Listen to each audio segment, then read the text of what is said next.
Salut à tous, bienvenue, c'est Jean-Mi.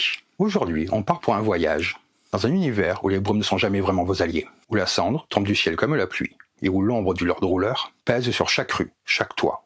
On part direction Scadrial, le monde de Mistborn, imaginé par Brandon Sanderson. Et croyez-moi, il ne laisse personne indemne. Ce que j'adore avec cet univers, c'est qu'il ne ressemble à aucun autre. Il a ce mélange de désespoir permanent et de puissance brute, presque explosive. Ce contraste où les héros surgissent littéralement de la brume, armés uniquement d'un peu de métal et d'une volonté inébranlable. Des héros capables d'avaler des alliages pour défier l'ordre établi, rien que ça. Et aujourd'hui, c'est exactement cette sensation que le jeu réussit à capturer. C'est une plongée directe au cœur des ruelles de Luthadel, au milieu des conspirations, des coups dans l'ombre et des éclairs de pouvoir allomantique, qui peuvent retourner une situation en une fraction de seconde. Dans ce jeu, vous allez incarner un Mistborn, un maître de l'allomancie, quelqu'un capable de brûler le métal dans son corps pour libérer des capacités surhumaines. Et rien que cette idée, brûler vos ressources pour devenir plus fort, donne au jeu une identité vraiment unique. Mais avant de parler gameplay, il faut parler de l'équipe derrière ce projet. On retrouve John D. Clair à la création, un auteur connu pour ses systèmes malins, modulaires mais toujours fluides. Et côté direction artistique, on est servi. David Alvarez Aguta, Valeria Casagla et plus de 20 artistes, pour retrouver tous les noms dans la description de la vidéo, donnent vie à cet univers avec une vraie ambition visuelle.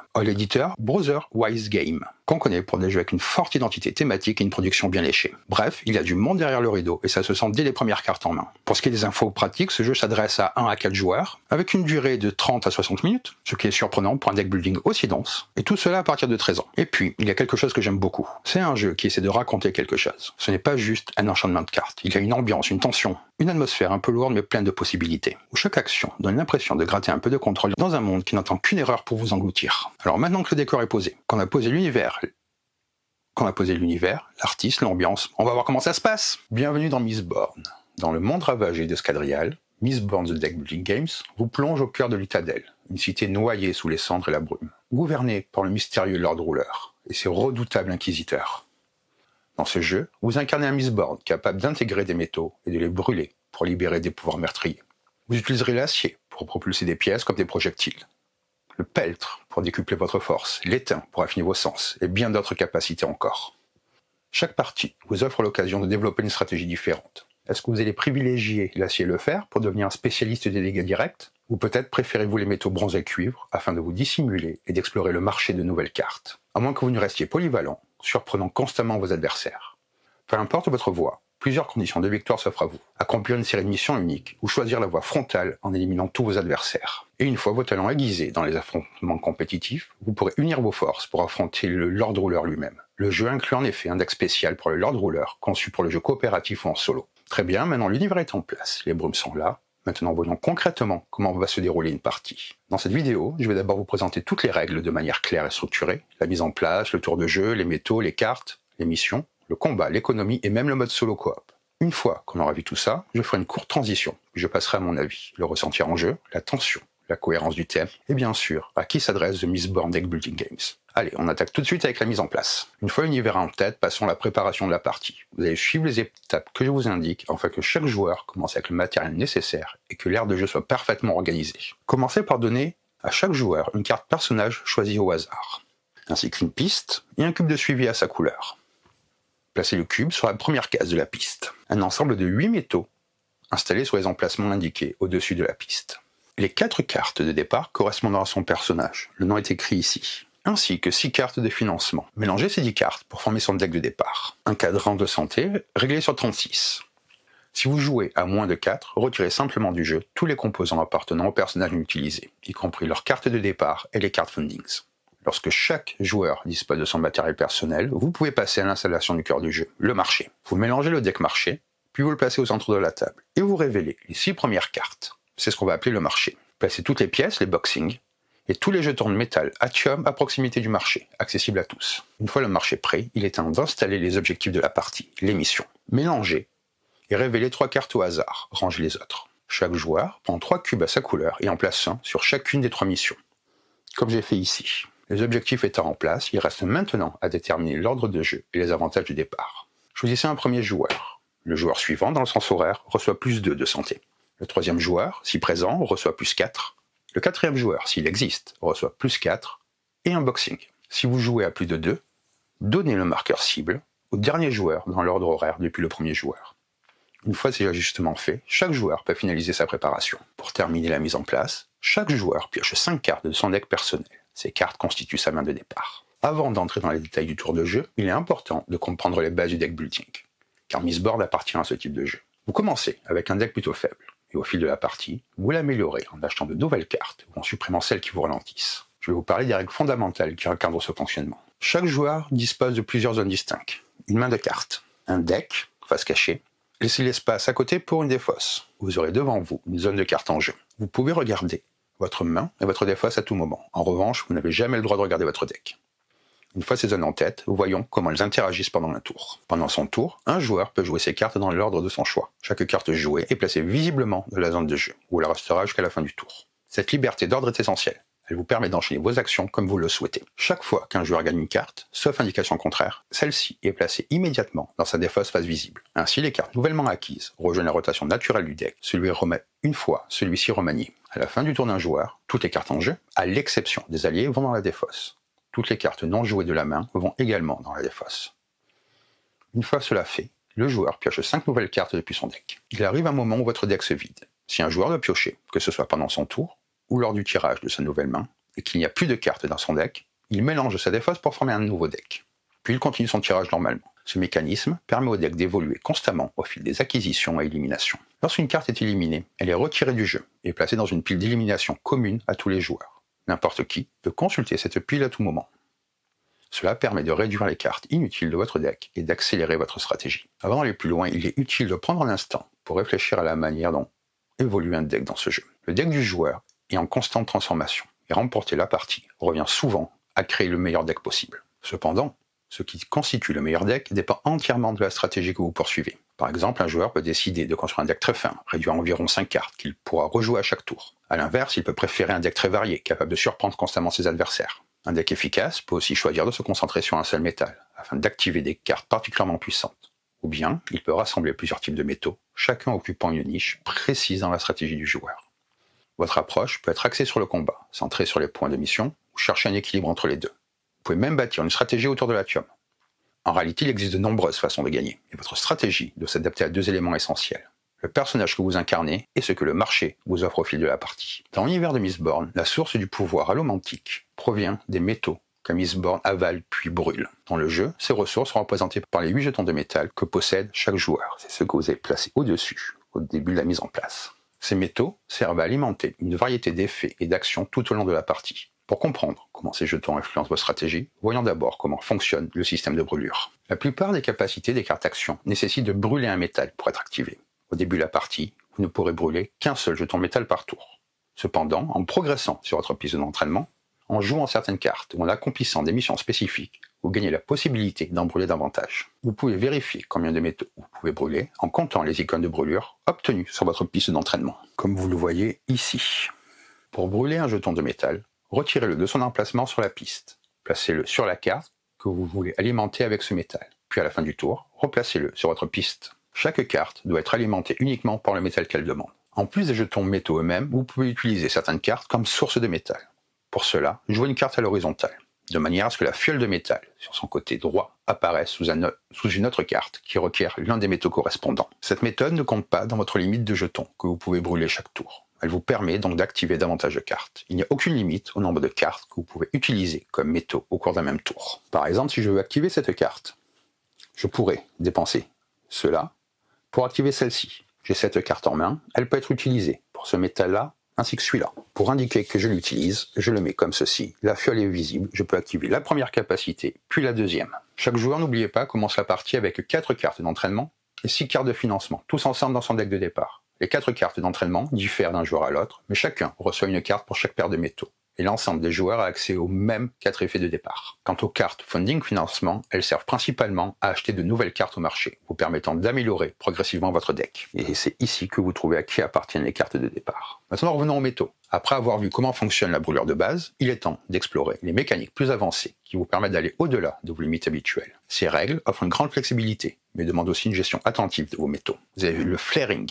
Surbrûler un métal. Normalement, vous ne pouvez brûler qu'un nombre de métaux égal aux icônes de brûlure que vous avez obtenues. Je vous rappelle, sur votre plateau, c'est indiqué ici où vous en êtes. Cependant, si vous souhaitez dépasser cette limite, vous pouvez flair des métaux. Pour ce faire, vous choisissez un jeton de métal non flair et non utilisé ce tour-ci. Vous le retournez et vous le placez sur la carte que vous souhaitez alimenter, ou sur un espace vide si vous le flairez sans effet immédiat. Un métal flair agit exactement comme un métal brûlé, mais avec une différence importante.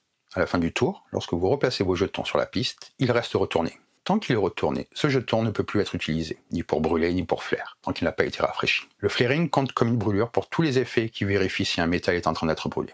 Vous pouvez flair autant de métaux que vous le souhaitez par tour. Pour retourner un jeton, vous l'indiquez comme ceci. Pour pouvoir réutiliser un métal flair, vous devez le rafraîchir.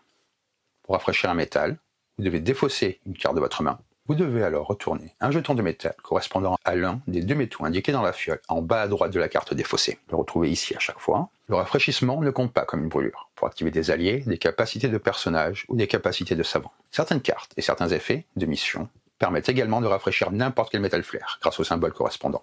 Vous pouvez même rafraîchir un métal le même tour où vous l'avez flair. Si vous le faites, vous pouvez l'utiliser à nouveau tant que vous ne l'avez pas utilisé ce tour-ci. En revanche, la règle est stricte.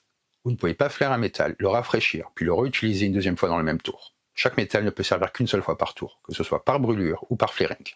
Vient ensuite l'athium, un métal aussi rare que redoutablement puissant. L'athium n'est pas disponible au début de la partie. Vous pouvez en gagner grâce à certains espaces de la piste d'entraînement et via des missions. Un jeton athium peut alimenter des cartes athium ou être utilisé comme joker pouvant remplacer n'importe quel autre métal. Ce sont ces jetons-là.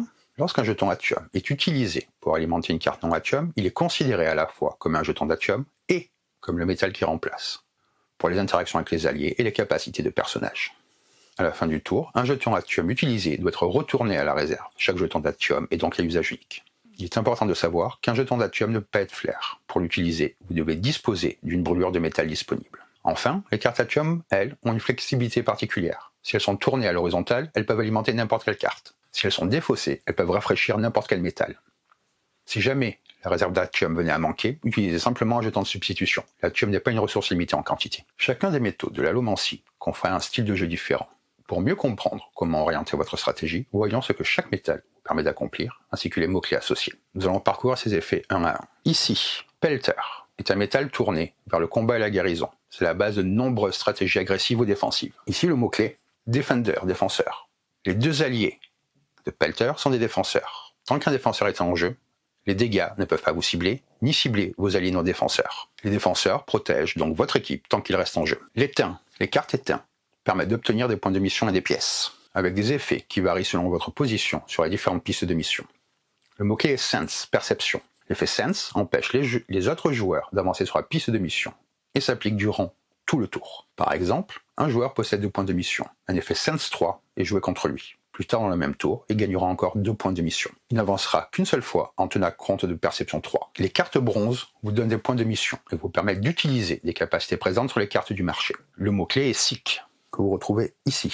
Seek vous permet d'utiliser l'effet supérieur de n'importe quelle action du marché, mais jamais d'un allié, dans la limite du coût indiqué. Cooper, le cuivre. Le cuivre offre des effets variés, souvent orientés vers la guérison ou la réduction des dommages. Le mot-clé est Cloud, nuage. Cloud peut empêcher des dégâts, soit en réduisant les dégâts reçus par un joueur, soit en protégeant les alliés. Quelques précisions importantes.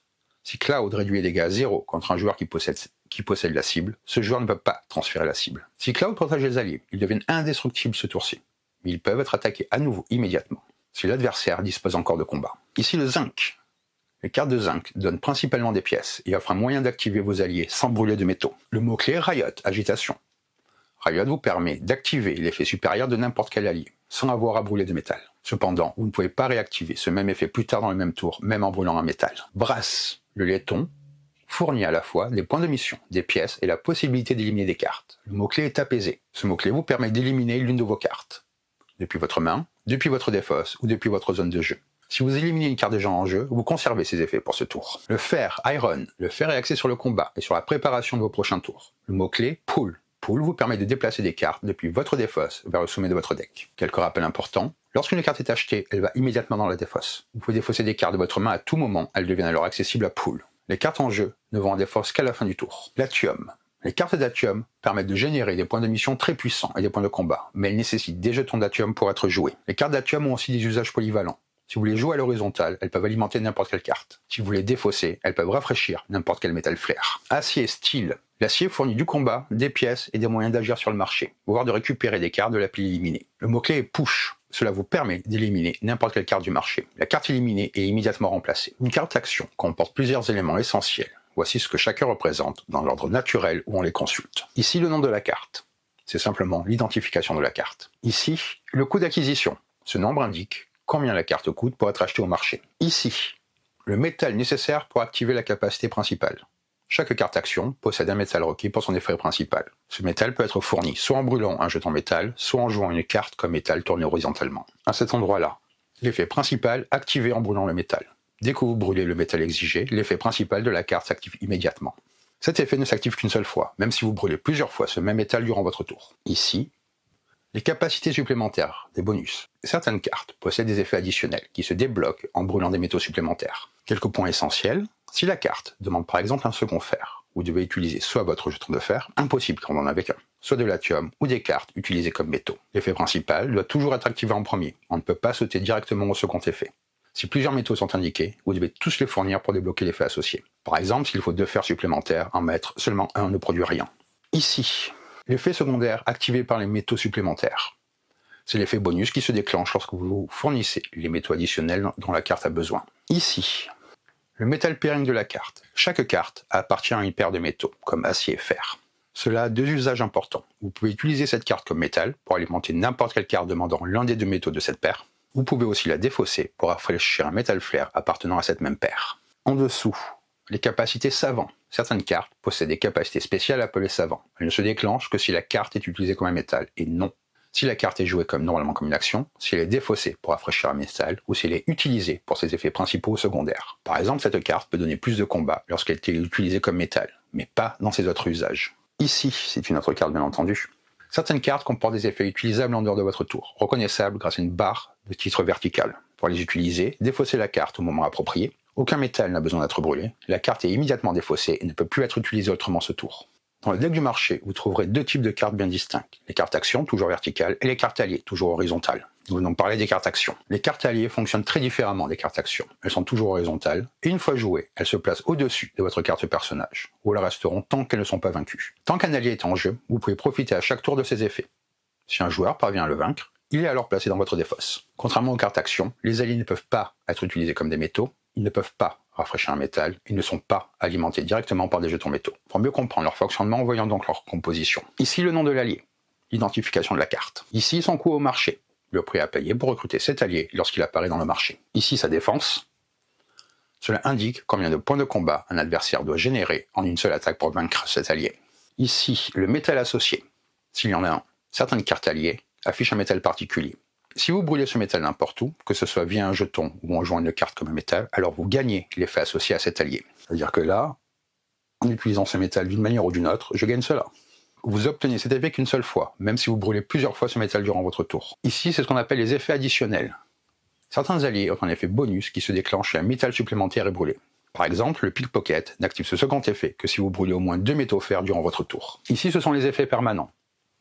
Certaines cartes alliées possèdent des effets constants, qui n'ont besoin d'aucun métal pour être actifs. Tant que l'allié reste en jeu, ces effets s'appliquent automatiquement. N'oubliez pas que vous pouvez brûler un métal, ou jouer une carte comme métal, même sans activer une carte action. Cela peut servir uniquement à activer les effets de vos alliés associés à ce métal. Les cartes financement ne se trouvent que dans votre deck de départ. Elles constituent votre économie de base. Chaque carte financement donne une pièce utilisable pour acheter des cartes du marché ou des jetons boxing. Elles n'ont pas de coût en métal, n'ont pas de métal associé.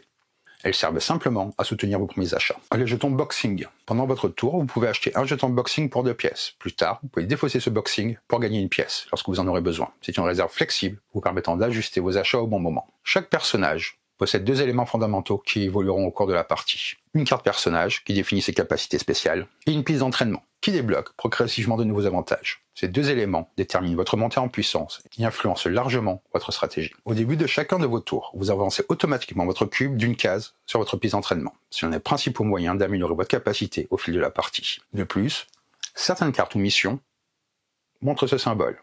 Lorsqu'il apparaît, vous avancez également d'une case supplémentaire sur la piste. Dès que vous progressez sur la piste et que vous atteignez un nouvel effet, celui-ci est débloqué immédiatement, même si cela arrive en plein milieu de votre tour. La piste d'entraînement offre 4 types de récompenses. Brûler un métal supplémentaire. Chaque fois que vous atteignez une case portant cet effet, vous gagnez de façon permanente la capacité de brûler un jeton de métal supplémentaire par tour. Ainsi, en atteignant la fin de la piste, vous serez capable de brûler jusqu'à 4 métaux par tour. Ici, c'est débloquer une capacité personnage. Certaines cartes déverrouillent directement une capacité spéciale de votre personnage.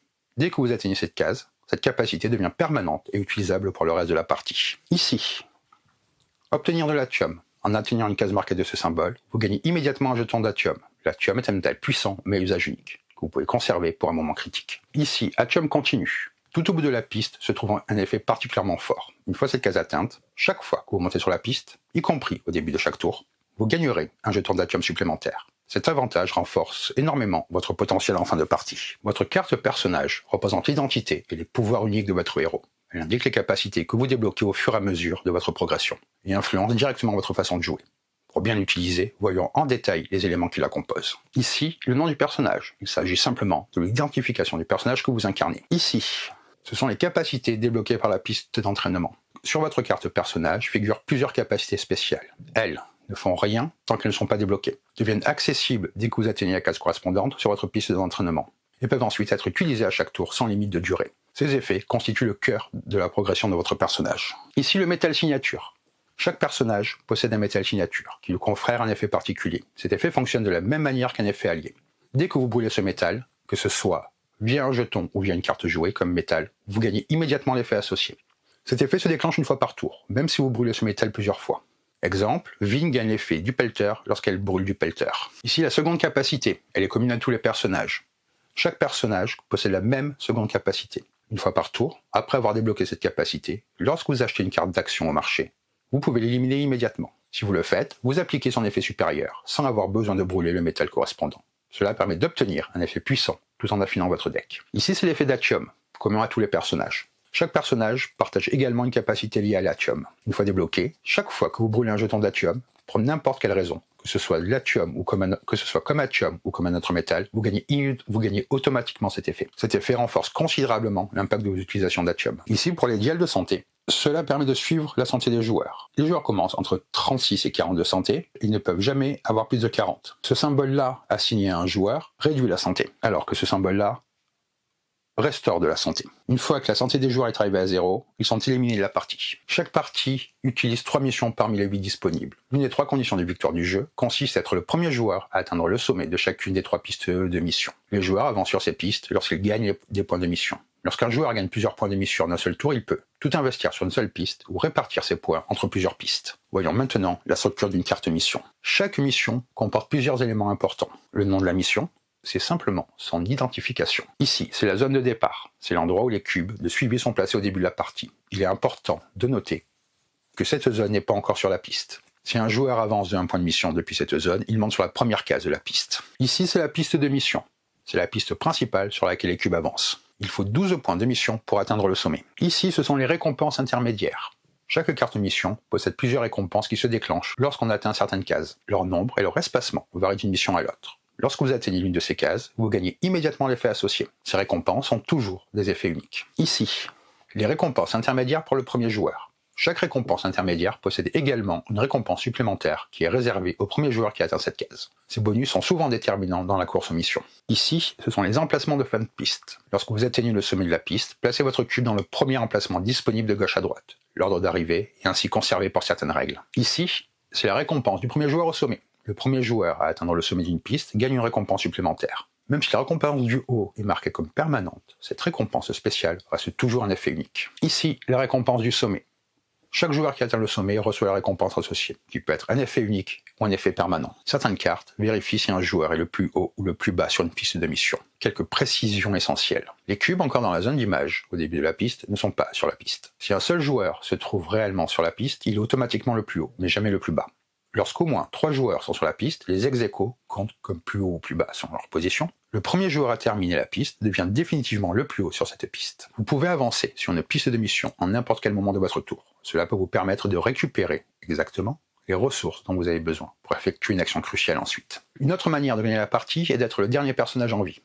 Chaque joueur commence avec un total de 36 points de santé, ou plus selon les bonus de départ. Si la santé d'un joueur atteint 0, il est immédiatement éliminé de la partie. Lorsque cela arrive, ses cartes restent dans son deck et sa défausse. Ses cubes restent sur sa piste de mission. Voyons maintenant comment fonctionne le système d'attaque et de dégâts. De nombreux effets procurent des points de dégâts. Cependant, un joueur ne peut utiliser ses dégâts qu'à la fin de son tour. À ce moment, il peut répartir ses dégâts entre plusieurs alliés et ou joueurs, ou choisir de ne pas utiliser ses dégâts du tout. Chaque allié possède une valeur de défense, qui représente sa santé. Quelques règles essentielles. Un allié ne peut pas recevoir de dégâts partiels. Pour le tuer, il faut lui infliger autant ou plus de dégâts que sa défense d'un seul coup. Si un allié est tué, il est immédiatement placé dans la défausse de son propriétaire. Certains alliés possèdent une capacité utilisable hors tour, Defender. Tant que cet allié défenseur est en jeu, les autres joueurs ne peuvent pas cibler votre personnage, ni vos autres alliés non défenseurs. Ces alliés doivent être éliminés avant de pouvoir attaquer le joueur lui-même. Et si l'attaquant n'a pas assez de dégâts pour le tuer, alors il ne peut pas utiliser ses dégâts du tout contre ce joueur pour ce tour. Les règles d'attaque diffèrent selon le nombre de joueurs présents dans la partie. Dans une partie à 2 joueurs, à la fin de votre tour, vous pouvez, mais vous n'êtes pas obligé, d'envoyer tous vos dégâts contre l'adversaire et ses alliés.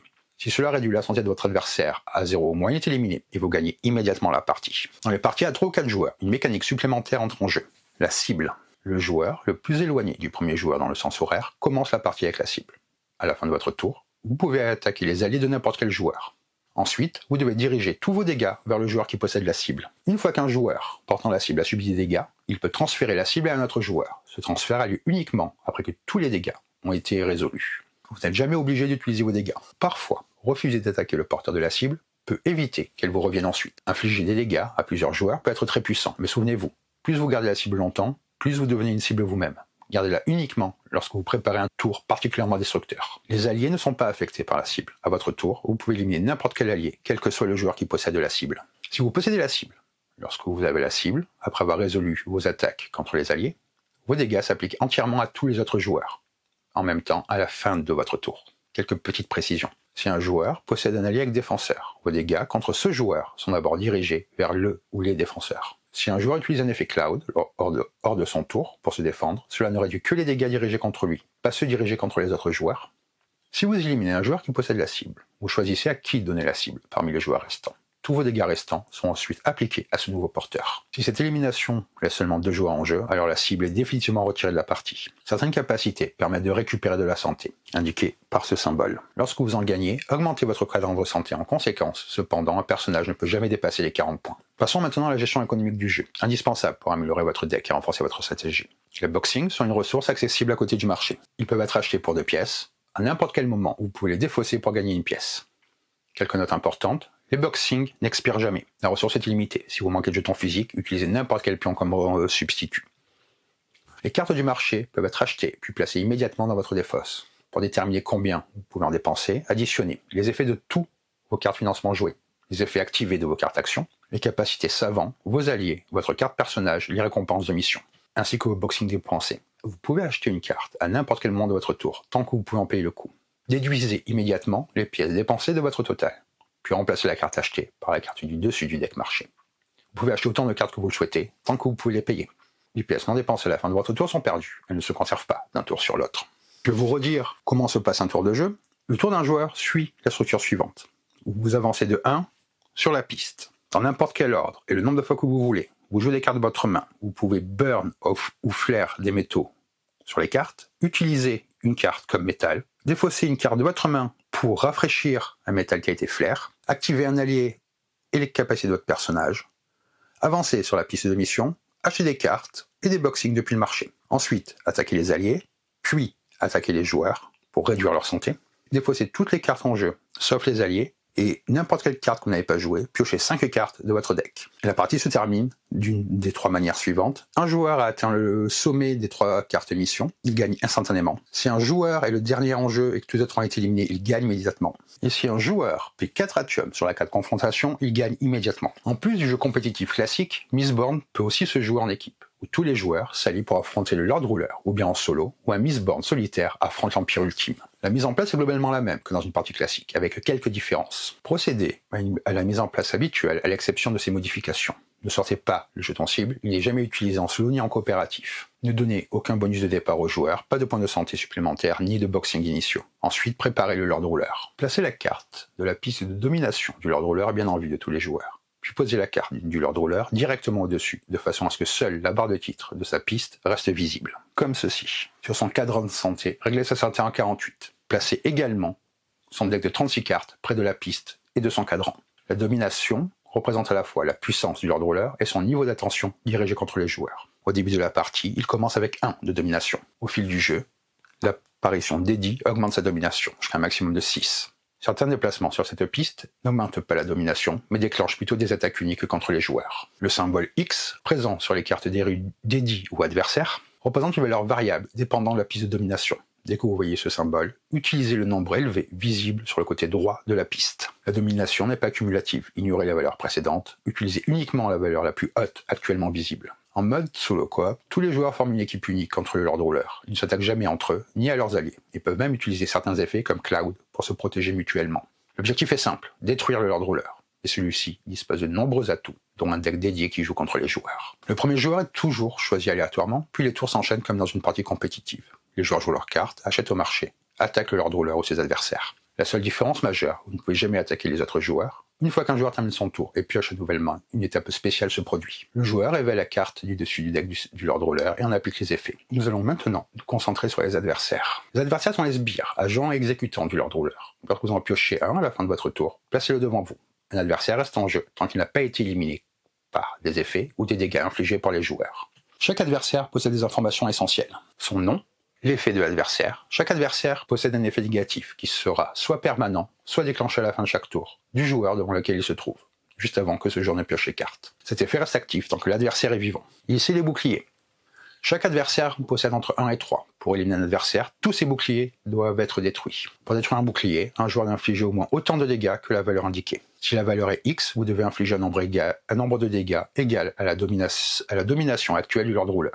Dès qu'un bouclier est détruit, placez un cube noir dessus pour le marquer. Les boucliers sont détruits de gauche à droite, jamais dans un autre ordre. Si vous avez suffisamment de dégâts, vous pouvez détruire plusieurs boucliers dans le même tour. Lorsque le dernier bouclier est détruit, l'adversaire est immédiatement déplacé dans la défausse du Lord Ruler. N'importe quel joueur peut attaquer n'importe quel adversaire, même si celui-ci est placé devant un autre joueur. Les effets qui permettent de tuer un allié, comme Assassinate, peuvent aussi retirer un bouclier. Les édits représentent la volonté du Lord Ruler. Chaque fois qu'un joueur en révèle un à la fin de son tour, il doit résoudre tous les effets dans l'ordre, puis défausser la carte. Un édit contient 4 effets potentiels. Si un joueur est éliminé au milieu de la résolution d'un édit, terminez entièrement la résolution de l'édit avant de passer au joueur suivant. Chaque édit augmente la domination du seigneur maître de 1 ou 2 fois. Parfois, la domination ne se produit que s'il y a moins de 4 joueurs. Pour augmenter la domination, faites glisser vers le bas la carte du seigneur ruler sur la piste. Révélez ensuite le prochain effet et résolvez-le immédiatement. Répétez cela autant de fois que nécessaire. À un moment donné, vous devez retourner la carte domination. Lorsque cela se produit, retournez la carte, puis placez la carte du Lord Ruler sous le premier effet visible de la nouvelle face. Certains édits comportent un effet supplémentaire, généralement négatif. Résolvez-le exactement comme indiqué sur la carte. Pour chaque mission non complétée, le seigneur regagne 10 points de vie jusqu'à un maximum de 48. Cela est lié à la guérison du Lord Ruler. Une mission est considérée comme complétée si au moins un joueur atteint la récompense au sommet. Il est très difficile de le vaincre avant que la plupart, voire toutes les missions soient terminées. Le Lord Ruler élimine 2 cartes du marché, indiquées par l'illustration au bas de sa carte. Vous le voyez ici. Vous retirez ces 2 cartes, ou vous remplacez immédiatement par les 2 cartes du dessus du deck marché. Si un joueur est éliminé suite aux dégâts du Lord Ruler ou d'un adversaire, il a retiré la partie. En de son tour, aucune carte du Lord Ruler n'est tirée pour lui. Pour toutes les nouvelles règles faisant référence au nombre de joueurs, utilisez désormais le nouveau total. Une partie en solo coop peut se terminer de 4 façons différentes. Le deck du Lord Ruler est vide, les joueurs ont manqué de temps, défaite des joueurs. Tous les joueurs sont éliminés, défaite des joueurs. Le Lord Ruler tombe à 0, les rebelles remportent la victoire et mettent fin à l'Empire Ultime, victoire des joueurs. Un joueur joue 4 jetons d'Atuum sur confrontation, victoire des joueurs. La partie ne se termine pas lorsqu'un joueur atteint le sommet des 3 pistes de mission. Cependant, terminer les pistes a des conséquences importantes. Cela influe la guérison du Lord Ruler lors des édits, puisqu'il ne regagne plus que 10 points pour ses missions complémentaires. Maintenant qu'on a exploré l'ensemble des mécaniques et qu'on a vu comment tout s'articule autour de cette montée en puissance emblématique, j'aimerais vraiment prendre le temps de vous partager mon ressenti sur le jeu. Non pas juste à chaud, mais avec le recul de plusieurs parties, avec cette impression que laisse le système, une fois qu'on l'a vécu, manipulé, repoussé dans ses retranchements. Et vous allez voir, Mistborn a une identité très marquée. Et avant de passer à mon avis sur le jeu, si la vidéo vous plaît, abonnez-vous, laissez un like et dites-moi en commentaire ce que vous pensez du jeu, ou ce que vous aimeriez voir ensuite. Ça aide énormément la chaîne, et cela permet d'aller encore plus loin ensemble. Ce qui frappe tout de suite, c'est à quel point ce jeu est une véritable mécanique de montée en puissance. Au début, on se débat avec un simple deck de départ, quelques métaux, une piste d'entraînement encore vide, et petit à petit, tout se débloque. Le jeu vous guide doucement vers un sentiment de je commence à comprendre et je commence à maîtriser. Et surtout, chaque tour semble plus fort que le précédent. Au début, on survit, à mi-partie on commence à enchaîner, et dans les derniers tours, on a parfois l'impression d'être devenu un super-héros allomantique, capable de faire exploser le plateau en une rafale de décisions parfaitement synchronisées. Cette sensation de puissance croissante est rare dans les deck building, mais ici, grâce aux métaux qui reviennent, à la piste d'entraînement qui s'étoffe et aux alliés qui s'accumulent, elle devient centrale. On ressent une dynamique très particulière. Vous n'achetez pas juste des cartes, vous développez un personnage. Le plaisir vient autant de la construction du deck que de la montée mécanique sur votre piste. Et ce double niveau de progression donne une impression très addictive. Encore un tour, je débloque ça, ensuite je pourrais faire ça, et après...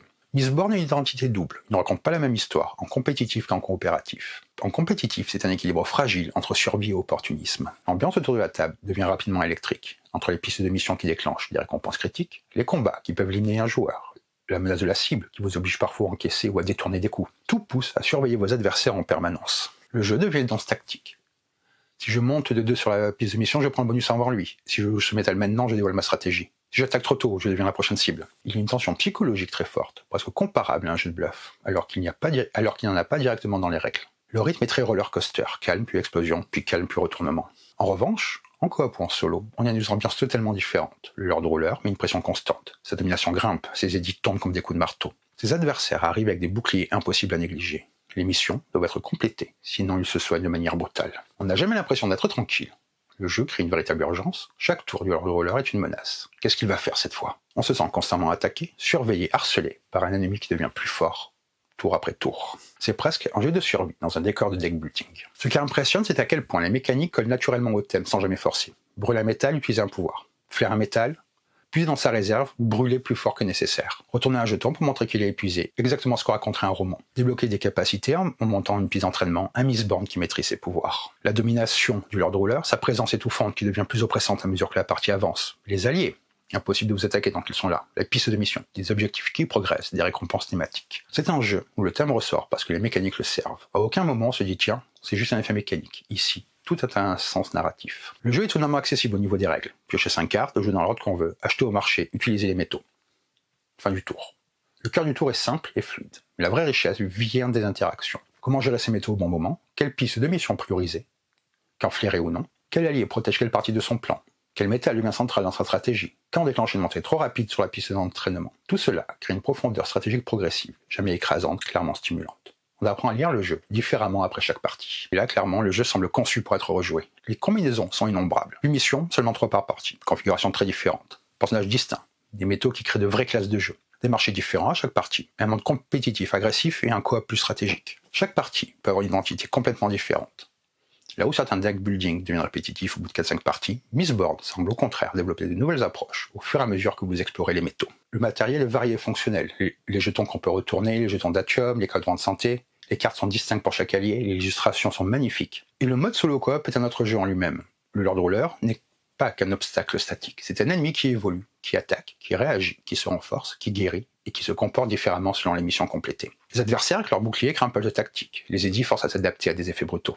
La domination impose un vrai compte à rebours. Les récompenses de mission deviennent essentielles à la survie. Le soin massif du Lord Ruler donne une pression énorme. On sent une ambiance dramatique, presque désespérée à certains moments. Un mode coopératif où chaque décision peut faire basculer la partie, dans un sens comme dans l'autre. Mistborn The Deck Building s'adresse à ceux qui aiment les deck building riches, complexes et stratégiques, les joueurs qui adorent la courbe de puissance ascendante, les fans de Mistborn et des thématiques sombres tendues, les joueurs compétitifs qui aiment les interactions fortes, les amateurs de mode coopératif solide et exigeant, les joueurs solos qui veulent affronter un boss intelligent, les groupes qui veulent un jeu au développement constant. Il conviendra moins à un public très casual ou ceux qui veulent un jeu léger et rapide. Ce jeu demande de s'investir et c'est précisément ce qui le rend intéressant. Mistborn est un deck building dense, ambitieux et profondément thématique. La montée en puissance est exaltante, la tension est permanente, les choix sont nombreux. La cohérence thème mécanique est remarquable. Le mode solo, coop, est presque un jeu à part entière. C'est un jeu qui récompense l'engagement, l'optimisation et le plaisir de voir un plan se dérouler à la perfection. Un jeu pour les joueurs qui veulent voir une expérience, pas juste une mécanique. En bref, c'est un deck building puissant, exigeant, thématique et incroyablement riche en sensations. Donc j'espère que cette vidéo vous a plu, et sur ce, je vous dis bonne partie et bon jeu.